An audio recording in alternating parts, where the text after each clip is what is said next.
warahmatullahi wabarakatuh. Perkenalkan, nama saya Sarwestri Heljine, NIM 6103420083, Fakultas Ilmu Keolahragaan, Rombel PJSDC. Di sini saya akan menyampaikan materi tentang arkulasio atau bisa disebut juga dengan sendi.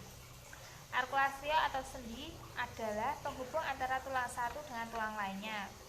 Sendi juga berfungsi untuk menyatukan antara tulang dengan ligamen. Secara umum, fungsi arkulasio yaitu sebagai stabilitas dan mobilitas. Sebagai mobilitas maksudnya jika tulang kita tidak berfungsi sebagai mobilitas, maka tulang kita tidak akan bisa bergerak. Dan sebagai stabilitas untuk menstabilitaskan anggota gerak tubuh kita. Selanjutnya ada klasifikasi sendi, dibedakan menjadi dua, yaitu berdasarkan alat geraknya dan berdasarkan jaringan penyusunnya. Klasifikasi sendi berdasarkan alat geraknya dibedakan menjadi tiga, yaitu sinatosis atau menyatu, amfiartosis atau peralihan, dan diartosis. Sinatosis atau menyatu, sina artinya menyatu, yaitu tidak memungkinkan adanya gerakan terhadap sendi kita. Jika ada pun sangat minim. Contoh seperti di bawah. Kemudian ada amfiartosis. Seperti halnya hewan, ada amfibi, hidup di darat dan di laut, sedangkan pada sendi kita yaitu ada yang bergerak dan tidak bergerak. Contoh seperti di bawah. Kemudian ada diartosis atau gerak bebas. Gerak bebas yang dimaksud adalah pada tubuh kita, seperti halnya lengan bisa bergerak. Contoh ada di bawah. Kemudian yang kedua berdasarkan jaringan penyusunnya, ada saturna, syndesmosis, dan gomfosis. Saturna yaitu pada kepala kita ada bagian bergerigi, contohnya di samping. Nah, di situ berbagai macam saturna terdapat. Namun pada anak-anak biasanya saturna pada kepala belum sepenuhnya menyatu.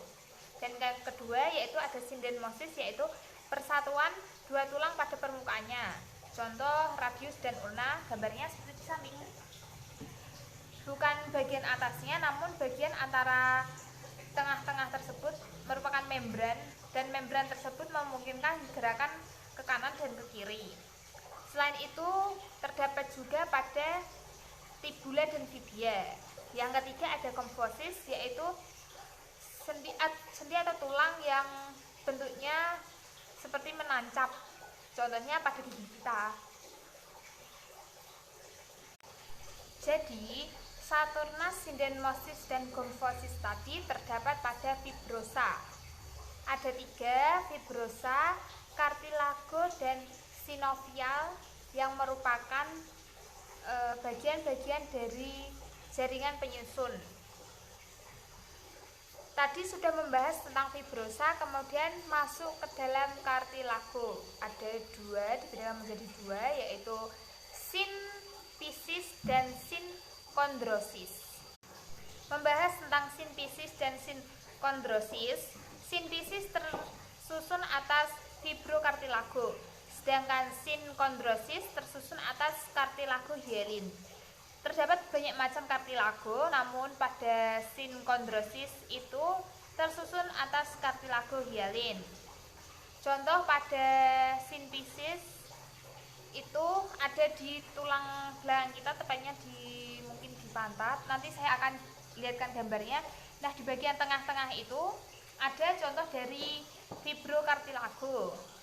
Sedangkan pada sinkondrosis yang tersusun dari cartilago hyalin, gambarnya ada di sini juga saya tampilkan.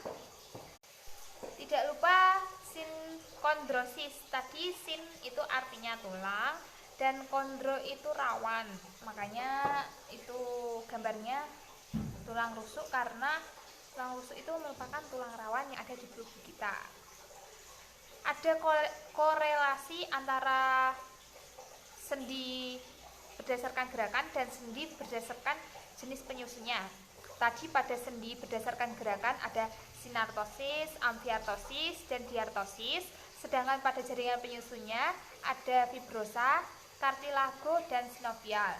Jadi pada sinartosis itu jenisnya kebanyakan fibrosa.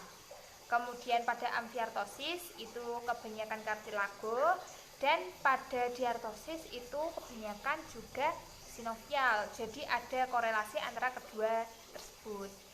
Untuk sinovial sendiri ada banyak sekali penjelasannya. Kalau saya jelaskan di sini juga mungkin akan terlalu panjang videonya. Nanti mungkin akan saya kasih link di sini atau saya jelaskan pada akhir video ini. Kemudian kita masuk pada macam-macam diartosis. Macam-macam diartosis itu yang pergerakan pada tubuh kita, seperti yang pertama ada sendi engsel. Sendi engsel yaitu sendi yang memungkinkan satu arah. Contoh pada tangan kita ini satu arah. Kemudian ada sendi peluru. Sendi peluru itu sendi yang memungkinkan untuk ke segala arah. Contoh pada sini ya, segala arah seperti ini. Selanjutnya ada sendi putar. Sendi putar yaitu sendi yang memungkinkan kita untuk melakukan gerakan berputar, mengangguk, menggeleng, dan lainnya, seperti ya pada kepala seperti ini.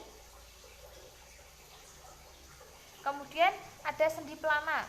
Sendi pelana itu pada jempol kita seperti ini. Dan yang terakhir ada sendi geser. Sendi geser. Sendi geser adalah sendi yang satu bagian tulangnya dapat bergerak menggeser yang lainnya. Contoh pada tangan kita di sini.